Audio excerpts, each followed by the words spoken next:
نحمده ونصلي على رسوله الكريم اما بعد فاعوذ باللہ من الشیطان الرجیم بسم اللہ الرحمن الرحیم۔ میرے نیشنل پریس کلب ٹرسٹ کے ساتھیوں، آپ سب کو میرا سلام پہنچے۔ میں 3 دن قبل چاہ رہا تھا آپ لوگوں سے مخاطب ہونا، لیکن کچھ طبیعت کی ناسازی کی وجہ سے آپ لوگوں سے مخاطب نہ ہو سکا۔ گزارش یہ ہے کہ 3 فروری کو جو ریفرینڈم ہوا، میں نے اس ریفرینڈم کی مخالفت کی تھی جب یہ تجویز زیر غور آئی تھی، اور اس وقت میں نے وہاں بیٹھے تمام معززین آزاد گروپ گرینڈ الائنس سے یہ گزارش کی تھی کہ ایسی صورتحال نہ پیدا کی جائے جس کو آپ سر انجام دینے میں ناکام ہو جائے۔ میرے وہاں کئی جذباتی ساتھی بیٹھے تھے جو شاید میرے سے عمر اور تجربے دونوں میں کم تھے، لیکن ان کا موقف یہ تھا کہ ہم 3 فروری کو ایک بھرپور طاقت کے ساتھ وہاں جائیں گے اور وہاں جا کے بیٹھ جائیں گے اور اپنی بات منوا کر اٹھیں گے۔ میں نے انہیں اس بات کی نشاندہی کرنے کی کوشش کی کہ ماضی میں ایسے کئی موقعوں پر موجود رہا ہوں جب ایسی صورتحال پہ غور کیا جاتا رہا، لیکن ہر دفعہ محترم CR شمسی مرحوم، اللہ ان کی مغفرت کرے، کروٹ کروٹ جنت نصیب کرے، وہ ہر دفعہ اس طرح کے منصوبے کو رد کر دیا کرتے تھے، اور وہ کہتے تھے ہم جمہوری لوگ ہیں، جمہوری انداز میں چلیں گے۔ بد نصیبی کہ گرینڈ الائنس کے قائدین حاجی نواز رضا صاحب، پرویز شوکت صاحب اور فاروق فیصل خان صاحب، جن کا صحافتی تجربہ میری عمر کے شاید برابر ہوگا، 50 سال تو یقیناً ان کے تجربے کو ہو گیا ہوگا، اور اتنی ہی میری بھی عمر ہوگی۔ بڑے دکھ کا مقام ہے میرے لیے کہ ان قائدین نے ان نوجوان ساتھیوں کو یہ باور نہیں کرایا کہ آپ ریفرینڈم جیسے حالات کا سامنا یا متحمل نہیں ہو سکتے، اور بالآخر وہ صورتحال جنم لی جس نے پوری دنیا میں بطور صحافی تمام صحافیوں کا سر شرم سے جھکا دیا۔ وہاں ہونے والا واقعہ میں سمجھتا ہوں کہ 2 حوالوں سے بڑا اہم ہے، ایک ڈاکٹر سعدیہ کمال کو ہراساں کرنے کا اور دوسرا انور رضا کو تھپڑ مارنے کا۔ میں سمجھتا ہوں یہ دونوں واقعات ہی انتہائی سنجیدہ نوعیت کے ہیں، جن کے اوپر میں نے 4 دن گزرنے کے بعد بھی کوئی واضح لائے عمل نہیں دیکھا کہ قیادت یا قائدین کی طرف سے کوئی چیز سامنے آئی ہو۔ سعدیہ کمال کا بطور اپوزیشن لیڈر یہ حق تھا کہ وہ نعرے لگائے، لوگوں کو اکٹھا کرے اور اس کو روکا نہ جائے جب تک کہ وہ کوئی تخریبی عمل کا شکار نہ ہو، لیکن میں نے دیکھا کہ اس کو روکا گیا۔ اب ساتھیوں کا کہنا ہے کہ ہم نے اس کو تحفظ دینے کے لیے روکا اور دائیں بائیں کیا، یہ ان کا موقف ہے، لیکن ویڈیو میں جو کچھ نظر آ رہا ہے وہ اس کے برعکس ہے۔ اسی طرح انور رضا کو جو تھپڑ مارا گیا وہ انتہائی قابل مذمت اور قابل شرم مقام ہے ہم تمام صحافیوں کے لیے کہ ہم وہ قلم کے مزدور ہیں، ہم نہ ہتھوڑوں، نہ بیلچوں کے، نہ کلہاڑیوں، نہ تلواروں کے، نہ بندوقوں کے مزدور ہیں، ہم کوئی کرائے کے قاتل یا غنڈے نہیں ہیں۔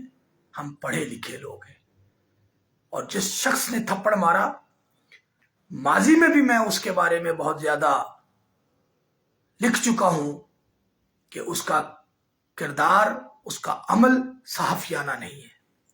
کوئی صحافی کبھی کسی کا ٹاؤٹ نہیں بن سکتا، کوئی صحافی کسی کے خلاف برسرے پیکار نہیں ہو سکتا، اگر وہ ہوگا تو صرف اپنے قلم سے ہوگا۔ میں وہ واحد شخص تھا جس نے انور رضا کو تھپڑ مارنے کے واقعے کا فوری سدباب کرنے اور مذمت کا اعلان کیا۔ میں نے کئی قائدین کی طرف سے ابھی تک مذمتی بیان نہیں دیکھا، میں نام نہیں لوں گا، لیکن آپ ان قائدین کے فیس بک پیج پہ چلے جائیں، آپ کو نظر آ جائے گا کہ انہوں نے مذمت کی ہے یا نہیں کی ہے۔ میں نے اس کے بعد صرف ایک چیز پوائنٹ کی، محترم مظہر حسین بابر صاحب جو ڈپٹی سیکرٹری اطلاعات ہیں پیپلز پارٹی راولپنڈی ڈویژن کے، اور انہوں نے بہت تمطراق کے ساتھ نیشنل پریس کلب میں جا کر نیشنل پریس کلب کی توہین کی میری نظر میں، کہ انہوں نے وہاں جا کے ووٹ دیا، اور انہوں نے اپنے نیچے کیپشن بھی لکھا کہ جرنلسٹ پینل کو ووٹ دے کر آیا ہوں۔ اس سے بڑی اور کوئی دھاندلی کا ثبوت نہیں تھا، یا اس سے زیادہ مضحکہ خیز کوئی بات نہیں تھی۔ اور میری نظر میں شاید اس معاملے کا حل بہترین یہ تھا کہ مزید کسی ہنڈیا چوراہے میں پھوڑنے سے بہتر ہے کہ تمام قائدین مل بیٹھتے اور ایک عارضی اس کا انتظام کسی عبوری باڈی کو دیتے، اور پھر ایک شفاف انتخابات کا راستہ ہموار کیا جاتا۔ مگر افسوس کہ محترم افضل بٹ صاحب جو جرنلسٹ پینل کے قائد ہیں، شکیل انجم صاحب، اور موجودہ صدر جو اس وقت نیشنل پریس کلب میں براجمان ہیں انور رضا صاحب، ان کو اس بات پہ غور کرنا چاہیے تھا، اور اپوزیشن کے جو 3 قائدین تھے ان کو بھی غور کرنا چاہیے تھا، اور اس معاملے پر فوری ایک بہتر حکمت عملی کے ساتھ میدان میں آنا چاہیے تھا۔ لیکن میں سمجھتا ہوں کہ دونوں سائیڈ کی قیادتیں ناکام ہو گئی۔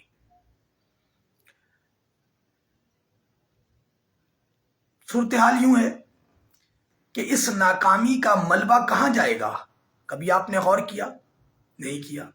اس سے جہاں تنظیمات ٹوٹ پھوٹ کا شکار ہوئی اور آج کوئی پرسان حال نہیں ہے، یہی نتیجہ نکلے گا 2 سے 3 سال بعد کہ پریس کلب کے لوگوں کا بھی کوئی پرسان حال نہیں ہوگا، اور ہم کہتے پھریں گے کہ ہم پریس کلب کے فلاں ہیں، عہدیدار ہیں، صدر ہیں، اور یہ، اور کوئی ہمیں سننے کو تیار نہ ہوگا۔ میں سمجھتا ہوں کہ اس وقت جو پریس کلب کی باڈی موجود ہے جو کلیم کر رہی ہے کہ ہم جیت گئے ہیں، ان میں سے آدھے افراد وہ ہیں جو میں سمجھتا ہوں آرٹیکل 9 کے تحت نااہل ہیں، اور کچھ وہ لوگ ہیں جن کے اخبارات کا اللہ باللہ ماشاءاللہ ہے، ہم ناواقف ہیں کہ وہ اخبار کہاں سے شائع ہوتے ہیں، ان اخبارات کی کیا کیپیسٹی ہے، میں نام نہیں لوں گا، آپ لوگ خود بھی تھوڑی سی تحقیق کرنے کی جستجو کریں کہ اس وقت جو باڈی جیتی ہے اس کے لوگ جو ہیں وہ کس کس اداروں سے وابستہ ہیں۔ ایک طرف آپ کہتے ہیں کہ فلاں شخص فلاں شخص فلاں شخص ممبر نہیں بن سکتا، تو اے پی پی کے لوگ کیسے ممبر بن گئے جو سرکاری ملازم ہیں؟ کیا آپ نے اے پی پی آرڈیننس نہیں پڑھا ہوا؟ کیا ان کے افراد جو ریٹائر ہوتے ہیں ان کو پینشن نہیں ملتی؟ کیا ان کے اس ادارے کو کارپوریشن کا درجہ نہیں دیا گیا ہے؟ سوچنے کی بات ہے۔ تو اگر آپ نے ایسا ہی کرنا ہے تو پھر سب کو شامل کر لیں۔ میں سمجھتا ہوں کہ بہت اچھا موقع ہے کہ اس وقت تمام افراد اور گروپ اسکروٹنی کے عمل کو شروع کریں، اور میں سمجھتا ہوں کہ اس اسکروٹنی کا عمل ایسے ہونا چاہیے کہ وہ اخبار جو مارکیٹ میں آ رہا ہے چاہے وہ 50 ہی بکتا ہو، لیکن روز صبح اگر اخبار مارکیٹ میں اس کا بنڈل آتا ہے تو اس اخبار کو پریس کلب کی ممبرشپ کے لیے اہل کیا جائے، صحافی کو نہیں، اس اخبار کو، اس ادارے کو اہل کیا جائے، اور پھر اس میں کام کرنے والے افراد کا تعین کیا جائے۔ میں سمجھتا ہوں پروڈیوسر صحافی نہیں ہے، میں سمجھتا ہوں ریسرچ اینالسٹ صحافی نہیں ہے۔ غور کرنا پڑے گا ہمیں۔ ضرور ویڈیو جرنلسٹ جو کیمرہ مین ہے، ویڈیو کیمرہ مین ہے، وہ جرنلسٹ کی کیٹیگری میں آتے ہیں، ویڈیو کیمرہ مین کی بنیاد پہ۔ جو فوٹوگرافرز ہیں وہ فوٹو جرنلسٹ کی کیٹیگری میں آتے ہیں، اور اسی طرح جو کسی بھی چینل کے نیوز روم پہ یا رپورٹنگ میں ہیں وہ صحافی کی اہلیت پہ پورا اترتے ہیں اور وہی ممبر بن سکتے ہیں۔ افسوس کہ ہم نے وہ بھی وین چلانے والے کو بھی جرنلسٹ قرار دے دیا، ہم نے اس وین میں جنریٹر چلانے والے کو بھی جرنلسٹ ڈکلیئر کر دیا، ہم نے نان لینر ایڈیٹر کو، قطعی وہ ایڈیٹر نہیں ہوتا، یہ وہ ایڈیٹرز ہوتے ہیں جن کا کام کینچی چلانا ہے، جو فلم کی کٹوتی کرتے ہیں، وہ ایڈیٹرز نہیں ہوتے۔ اگر ایسا ہے تو آپ پوری فلم انڈسٹری سے اٹھا کے لے آئیں، پوری ڈرامہ انڈسٹری سے اٹھا کے لے آئیں ان تمام ایڈیٹرز کو، پھر صحافی کہہ دیں کہ جو ڈراموں کی ایڈیٹنگ کر رہے ہوتے ہیں، جو فلموں کی ایڈیٹنگ کر رہے ہوتے ہیں۔ ہمیں سوچنا پڑے گا کہ صحافت ہے کیا اور صحافی ہے کیا۔ اب منگوا لیں امریکہ سے، یورپ سے، دنیا جہان سے آپ ڈیفینیشن منگوا لیں، دیکھ لیں وہاں پہ کیا ڈیفینیشن ہیں۔ ہمیں غور کرنا پڑے گا۔ اگر ہم یہ نہیں کریں گے تو یاد رکھیں اس پریس کلب میں بہت سے لوگ ہیں جن کے نہ ادارے ہیں، نہ وہ صحافی ہیں، نہ وہ گریجویٹ ہیں۔ بہتر ہے کہ اس گند کو صاف کر لیا جائے، اور میں سمجھتا ہوں کہ مارچ میں جب موسم بہت معتدل ہو جائے گا اس وقت ایک نئے انتخابات کا اعلان کیا جائے، اور اس دوران 1 مہینے کے اندر اندر ایک سخت اسکروٹنی کی جائے، جس کے لیے سب سے پہلے اخبارات کی ڈیفینیشن کی جائے، چینلز کی ڈیفینیشنز کی جائے، اور پھر اس میں کام کرنے والے ملازمین کی کیٹیگری کی کر کے ان کی ڈیفینیشن بنائی جائے کہ جرنلسٹ کون ہے۔ میں سن رہا ہوں آج کل بڑی تحریک چل رہی ہے کہ میڈیا ورکرز، بالکل میڈیا ورکرز ہمارے، میں سمجھتا ہوں، ریڑھ کی ہڈی ہیں، لیکن میرے بھائی اس ریڑھ کی ہڈی کا یہ مطلب نہیں ہے کہ آپ کو جرنلسٹ کہا جائے۔ یہ ایسے ہی ہے جیسے عدالتوں میں منشی پیش ہوتے ہیں وکلا کی جگہ، اور درخواستیں دے کر کبھی ایڈجرمنٹ لے لیتے ہیں اور کبھی کاغذات داخل کرا دیتے ہیں، تو اس سے وہ وکیل نہیں بن جاتے کہ ان کو لائسنس دے دیا جائے وکالت کا۔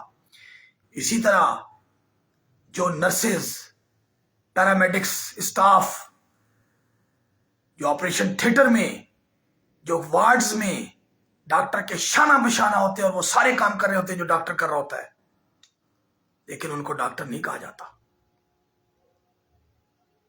اسی طرح جن کے پاس بیچلر آف ٹیکنالوجی کی ڈگری ہوتی ہے ان کو بھی انجینئر نہیں کہا جاتا، کام وہ بھی وہی کر رہے ہوتے ہیں۔ اس کلاسیفیکیشن کو سمجھنا ہوگا اگر آپ نے صحافت کو بچانا ہے، اور اگر آپ نے اس کو تباہ کرنا ہے تو ہر شخص کو جو اخبار اور ٹی وی میں کام کرتا ہے، چوکیدار سے لے کر پی این تک، اور پی این سے لے کر ایڈیٹر اور چیف ایڈیٹر تک، سب کو آپ اس کا ممبر بنا دیں، سب کو صحافی ڈکلیئر کر دیں، تاکہ رہا سا جنازہ بھی نکل جائے۔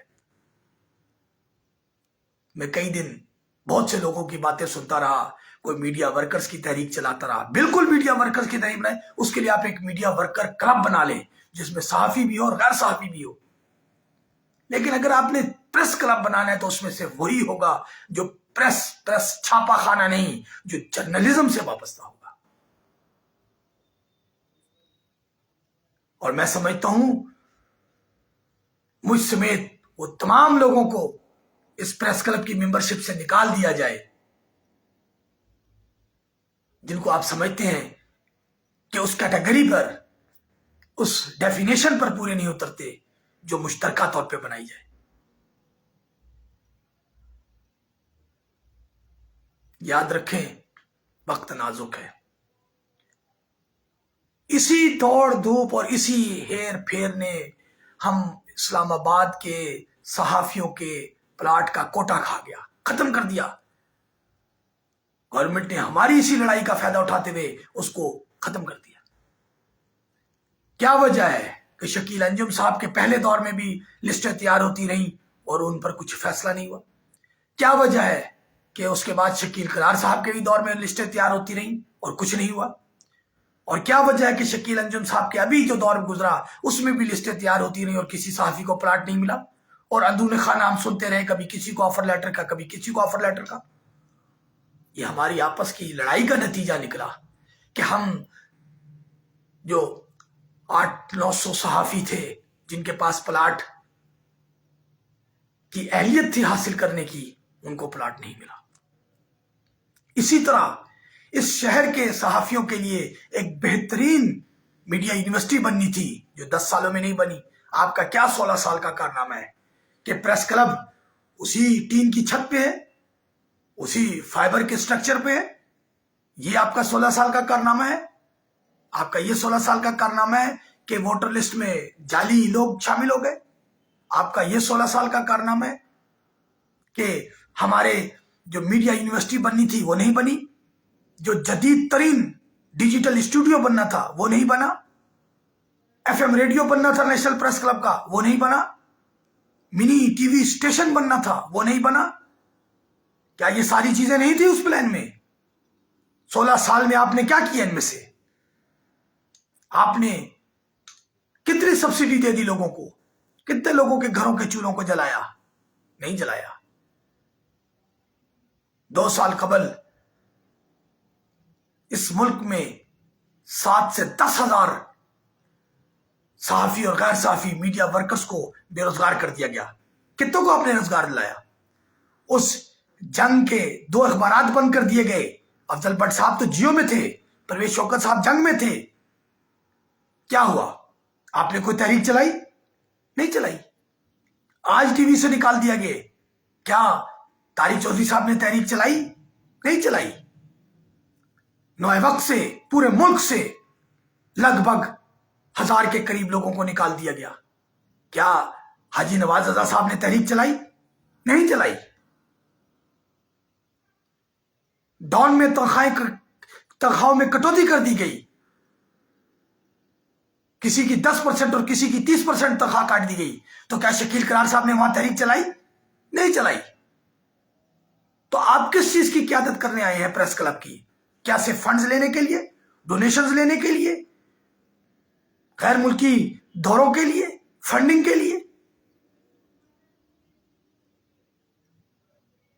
مجھے بڑا دکھ ہوا میں جب بیٹھا اور مجھے ہاؤسنگ فاؤنڈیشن نے کہا کہ جناب آپ کی لسٹیں تو ہمیں بار بار کہنے کے باوجود منسٹری آف انفارمیشن نہیں بھیجی۔ اور جب میں منسٹری سے رابطہ کیا تو انہوں نے کہا جناب آپ کے اپنے لیڈران نے ہمیں آج تک فہرستیں نہیں دی۔ کبھی وہ ایک دیتے ہیں پھر اس کو منسوخ کر دیتے ہیں، پھر کہتے ہیں نہیں یہ لسٹ ٹھیک نہیں، ہم دوبارہ اسکروٹنی کریں گے۔ کیوں لیا آپ نے اسکروٹنی کا کام؟ کیا اختیار تھا آپ کا؟ ہمارے لوگوں نے 10,000 روپے سے لے کر 1 لاکھ روپے تک ہاؤسنگ فاؤنڈیشن کے پاس فیس جمع کرائی۔ 6 سال ہو گئے۔ کبھی آپ نے سوچا کہ وہ پیسوں کا کیا کریں گے؟ تمام تنظیمات ختم ہو چکی ہیں۔ اس وقت ملک بھر میں گورنمنٹس پریس کلب کے ذریعے چل رہی ہیں۔ کراچی میں پریس کلب کے ذریعے سوسائٹی دی گئی، لاہور، راولپنڈی میں سوسائٹیاں یہاں کے پریس کلب کی بنیاد پہ دی گئی، ملتان، فیصل آباد وہاں کے پریس کلب کی بنیاد پہ دی گئی، اسلام آباد میں بھی ہمارے پریس کلب کی بنیاد پہ ملنے تھے۔ تو آپ نے سینکڑوں کی تعداد میں ممبر بنا لیے۔ وہ ادارہ جس کا ایک اخبار نہیں چھپتا، جو صرف نیٹ پہ PDF فائل کی صورت میں شائع ہوتا ہے، ان کے لوگ عہدیدار بھی ہیں اور ممبر بھی ہیں۔ ایسے نہیں چلے گا کام۔ 10 دن میں ہاؤسنگ فاؤنڈیشن نے بھی وہ ساری معلومات مجھے فراہم کرنی ہے اور CDA نے بھی 10 دن میں وہ ساری معلومات فراہم کرنی ہے۔ انشاءاللہ اس کے بعد اگلا مرحلہ ABC کا ہے، اس کا ریکارڈ میں حاصل کرنے کے لیے پروسیس کر چکا ہوں۔ سینٹرل میڈیا لسٹ مجھے PID نے فراہم کر دی ہے، پریس رجسٹرار آفس نے رجسٹرڈ نیوز پیپر کی فہرست مجھے فراہم کر دی ہے، اور جلد میں اس بات کا جو مجھے احساس ہو رہا ہے اور جس کا میں سمجھ رہا ہوں کہ آنے والے دنوں میں مجھے یہ بتاتے ہوئے حیرت ہوگی اور آپ کو پڑھتے اور سنتے ہوئے حیرت ہوگی کہ اس ملک میں اخبار اتنی تعداد میں شائع ہوتا ہے جتنی شاید اس ملک کی آبادی بھی نہیں ہے، روز کی بنیاد پہ 80 90 ہزار کی ڈکلیریشنز ہیں۔ جنگ، نوائے وقت، ایکسپریس، نیوز، ڈان، 80 90 ہزار کی اس راولپنڈی شہر کی۔ اگر آپ اخبار مارکیٹ میں چلے جائیں تو شاید ان کا 2000 اخبار بھی نہیں آتا، 4000 اخبار بھی ان کا بمشکل پنڈی پورے میں تمام اگر اخبارات آپ ملا لیں تو شاید 4 سے 5000 اخبار تمام اخبارات ملا کر بھی نہیں بکتے ہوں گے۔ اور اگر ان کی آپ ڈیلی کا اگر سرکولیشن کا جائیں ABC میں معلوم کریں تو آپ کو معلوم ہوگا کہ پنڈی اسلام آباد میں چھپنے والے اخبارات کی تعداد کم سے کم 25 سے 30 لاکھ ہے۔ معلوم نہیں ہے کون پڑھتے، اس کے اشتہارات کے پیسے کہاں جاتے ہیں۔ میں نے وہ لسٹ بھی نکلوائی ہے، جلد آ جائے گی منظر عام پہ، کہ گزشتہ 5 سالوں میں کس اخبار نے کتنا پیسہ لیا اشتہارات کی مد میں۔ مالکان لوٹ رہے ہیں اور ہم ان کے اعلی کار بنے ہوئے۔ 7 سے 10 ارب روپیہ میرا اندازہ ہے کہ 5 سالوں میں اشتہارات کی مد میں دیے گئے، لیکن حتمی بات میں تب کہوں گا جب میرے ہاتھ میں کاغذ آ جائیں گے۔ رات میں نے ایک خبر چلائی کہ 1104 اخبارات رجسٹرڈ ہیں ویلڈ رجسٹریشن کے ساتھ، جن کی اس وقت رجسٹریشن ویلڈ ہے۔ شاید 3670 یا 40 اخبار ہیں ٹوٹل جن کی رجسٹریشن ہوئی آج تک پریس رجسٹرار آفس سے، اور اس میں سے صرف 1140 ویلڈ رجسٹریشن کے ساتھ ہے۔ اور سینٹرل میڈیا لسٹ 1500 1600 اخبارات کے اوپر مشتمل ہے۔ معلوم نہیں یہ اخبار کہاں چھپتے ہیں۔ میں کئی اخبارات کے نام پڑھ کے حیران رہ گیا جو میں نے آج تک سنے نہیں۔ گوادر، تربت، پنجگور میں شائع ہونے والے اخبارات کو ہزاروں لاکھوں کے اشتہار ملے اور ان کی سرکولیشن بھی 10 ہزار لکھی ہوئی ہے، کسی کی 10,000 ہے، کسی کی 12,000 ہے۔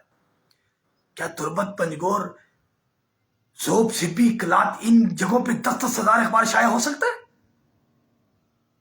یا ہیں اتنے لوگ پڑھنے والے؟ یہ میں ایک ایک اخبار بھی بات بتا رہا ہوں، ان علاقوں سے 5 8 10 اخبار نکلنے۔ ہم نے اخبار کی انڈسٹری کو کرپشن کا گڑھ بنا دیا ہے، اور جب ہم کرپشن کریں گے اور PID اور منسٹری آف انفارمیشن کے ذریعے جب ہم اشتہارات کی بندر بانٹ میں شامل ہو جائیں گے تو پھر ہم قوم کو نہیں سدھار سکتے، پھر ہم کسی کی بدعنوانی نہیں شائع کر سکتے، پھر ہم کسی کی کرپشن پر سٹینڈ نہیں لے سکتے۔ تو سب سے پہلے اس گند کو صاف کرنا ہوگا۔ میں سمجھتا ہوں کہ پریس کلب کی دونوں سائڈ کی قیادتوں کو فوری طور پر ایک نیشنل ایکشن پروگرام تشکیل دینا چاہیے، جس میں اپنی بطور ماہر قانون خدمات بھی فراہم کرنے کو تیار ہوں بغیر کسی معاوضے کے، اور بطور صحافی جتنا میں اس میں کردار ادا کر سکتا ہوں گا اس کے لیے بھی میں حاضر ہوں۔ فوری ایک نیشنل ایکشن پروگرام بنایا جائے جس میں ملک بھر کے ویلڈ اخبارات کی ایک فہرست مرتب کی جائے کہ جو باقاعدہ شائع ہوتے ہیں اور جو باقاعدہ جہاں اسٹاف ہے۔ ایسا نہیں کہ کسی پرنٹنگ پریس پہ 20-30-40 اخبارات پیشانیاں تبدیل کر کے PDF کی شکل میں شائع کیے جا رہے ہیں صرف نیٹ پر. ایسے اخبارات نہیں، وہ اخبارات جو اپنے علاقے کی اخبار مارکیٹ میں آتے ہیں چھپ کے، اور حقیقی ABC کا اہتمام کرایا جائے. جنگ، نوئے وقت، ایکسپریس، یہ بھی 80-90 ہزار نہیں چھپتے. اگر چھپتے ہیں تو ان کا فرانزک کرا لیتے ہیں، نہیں چھپتے. تو یہ جتنے چھپتے ہیں ان کی وہی تعداد لکھی جائے اور اسی کی بنیاد پر فیصلہ کیا جائے کہ ان کو کتنا اشتہار دینا ہے. اس لیے ضروری ہے ایک نیشنل ایکشن پروگرام بنایا جائے جس میں تمام اخبارات کا فرانزک کرا کے وہ فہرست مرتب کی جائے جو جینون اخبارات ہیں. پھر اس کے بعد ہم جو ویج ایوارڈ میں دی گئی ہے جرنلسٹ کی ڈیفینیشن، اس ڈیفینیشن کے مطابق ہی صرف اخبارات کے ملازمین کو صحافی تسلیم کریں.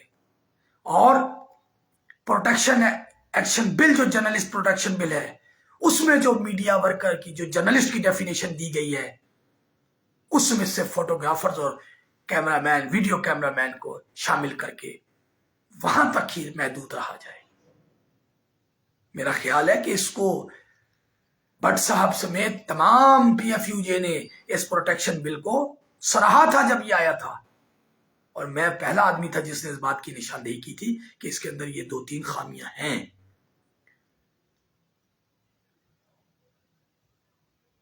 اور اس کے بعد تمام پریس کلب میں اسکروٹنی ہو.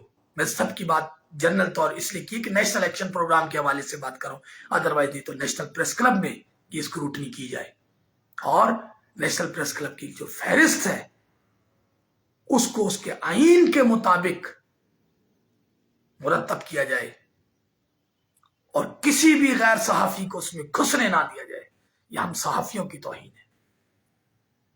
اور میڈیا ورکرز کے لیے تمام پریس کلبز میں، لیکن بالخصوص میں نیشنل پریس کلب کی بات کروں گا کہ میڈیا ورکرز کے لیے خصوصی اہتمام کیا جائے. ان کے لیے وہاں پہ بھی داخل ہونے، سبسیڈائز کھانا کھانے، اور ان کے لیے بھی کوئی ایکٹیویٹی کے لیے ایک علاقہ، ایک کمرہ، ایک ہال مخصوص کیا جائے.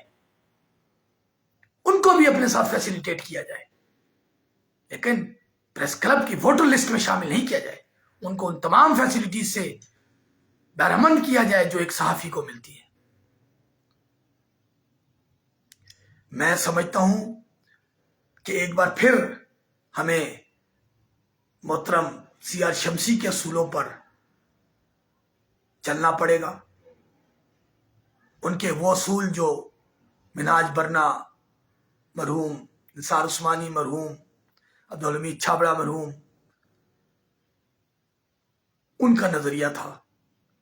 اس نظریے پر ہمیں واپس آنا ہوگا، جمہوریت کو اپنانا ہوگا، اور طارق عثمانی صاحب جیسے دلیر شخص کی ضرورت ہے جس نے 2004 میں تمام قوتوں کو مجبور کیا کہ وہ اس جعلی فہرست کو، جو محترم حاجی نواز رضا صاحب کے دور سے چلی آ رہی تھی، اس کی اسکروٹنی کرے اور ایک جینون صحافیوں کی فہرست بنا کر انتخابات کرائے جائے.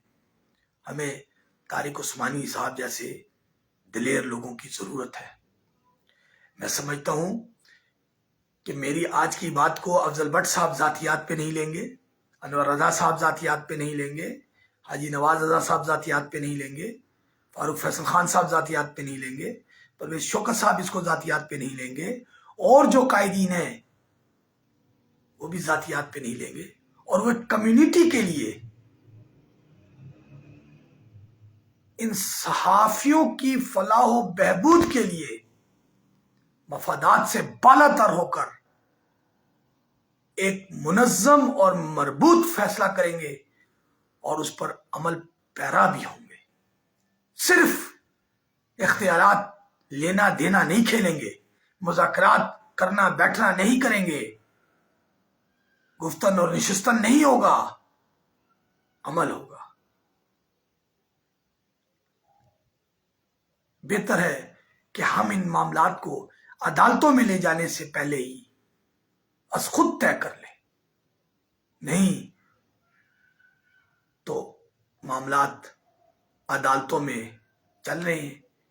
میں نہیں چاہتا کہ عدالتوں میں جا کے ان معاملات کو اور پیچیدہ کیا جائے اور اس سے صحافت کو ننگا کیا جائے۔ بہتر ہے کہ آپ لوگ میرے اس مشورے پہ عمل کر لیں۔ اگر جرنلسٹ پینل کی قوت ہے تو مارچ میں وہ پھر جیت جائیں گے۔ اگر ان کو یہ خوف ہے کہ اسکروٹنی کے بعد جو لسٹ آئے گی وہ جیت نہیں سکتے تو اس کا مطلب ہے یہ دھاندلی سے جیتے ہیں۔ اور اگر اپوزیشن سمجھتی ہے کہ ہم نے اس لسٹ کی اسکروٹنی نہیں بلکہ اپنے بندے ڈالنے ہیں تو یاد رکھیں آپ پھر بھی نہیں جیت سکیں گے۔ اس لیے اس مفاد کے کھیل سے باہر آ جائیں۔ اگر آپ کی قوت ہے آپ دوبارہ جیت جائیں گے، آپ کی قوت نہیں ہے آپ ٹرین آؤٹ ہو جائیں گے۔ لیکن ایک بار جینون صحافیوں کی فہرست مرتب ہو جائے گی، اور سمجھتا ہوں کہ جب جینون صحافی آئیں گے تو پھر اس پریس کلب کی جو طاقت ہوگی وہاں کسی کی جرت نہیں ہوگی کہ وہ کسی کو تھپڑ مارے، اور کسی کی جرت نہیں ہوگی کہ وہ کسی کو ہراساں کر سکے۔ یہ جب قیادت اور نظریات کمزور ہو جاتے ہیں تو تشدد جنم لیتا ہے، یہ بات میری یاد رکھیں۔ اگر آپ کو اس کا ادراک نہیں ہے تو تاریخ پڑھیں کہ تمام جمہوری سیاسی تحریکیں عدم تشدد کی پر مبنی تھی اور وہ کامیاب ہوئی۔